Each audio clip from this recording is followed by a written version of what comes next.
Hello, Shining Light. Today I want to talk to you about depression and how it affects your sexuality. It is a common misconception that people who are suffering with depression have low or no libido. What can actually happen is the flip side, whereas there is an abnormal increase in libido called hypersexuality, and hypersexuality can lead to disastrous consequences. People suffering from depression often use sex as a coping mechanism to help them alleviate their feelings of isolation, loneliness, sadness, and low self-worth. It is a temporary fix, just like a pill or any sort of temporary band-aid that you're putting on a deeper issue. Depression can affect the neurochemicals in your brain. That is dopamine, serotonin, and norepinephrine. These neurotransmitters are responsible for regulating your desire and sexual behavior. If there is a decrease or elevation in any of these chemicals is when you get loss of libido or an increased libido, which is hypersexuality. Depression also affects your cognitive abilities, such as impulse control and decision making, which is why often sometimes a person will be the life of the party and they're always doing something impulsive and crazy, and then you may find out later that they were completely and utterly miserable because they were living a double life. There are also people who suffer from addiction, such as gambling, sex addiction, porn, drugs, alcohol, any number of outside influences to raise that dopamine level so that they can get that next high. So what do you do if you're suffering from depression and you think you're hypersexual, or you know that you are hypersexual?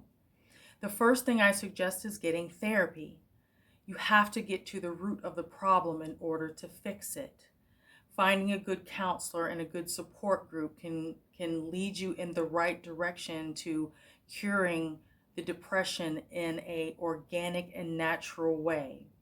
If you need to take medication temporarily. Find what works for you and then wean yourself off, because just like medication, you can get addicted to that medication. Your body can get addicted to that medication, and it's only a temporary fix to the problems that are underlying. The next step is to detox and purify your body.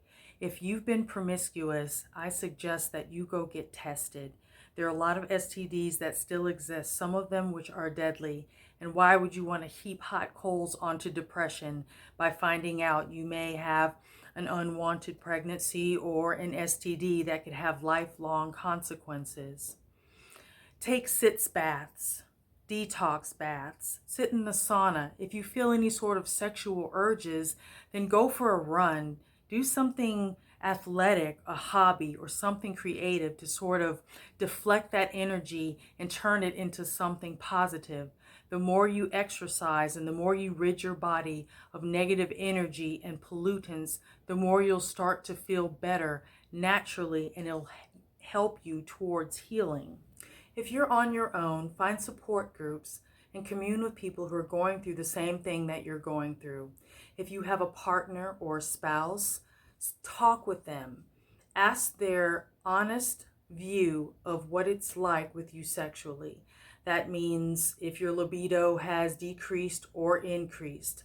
Honestly speaking, when it comes to hypersexuality, the last thing your partner wants is to be either a pincushion or a merry-go-round for your desires, especially if you're using them as you would any other distraction.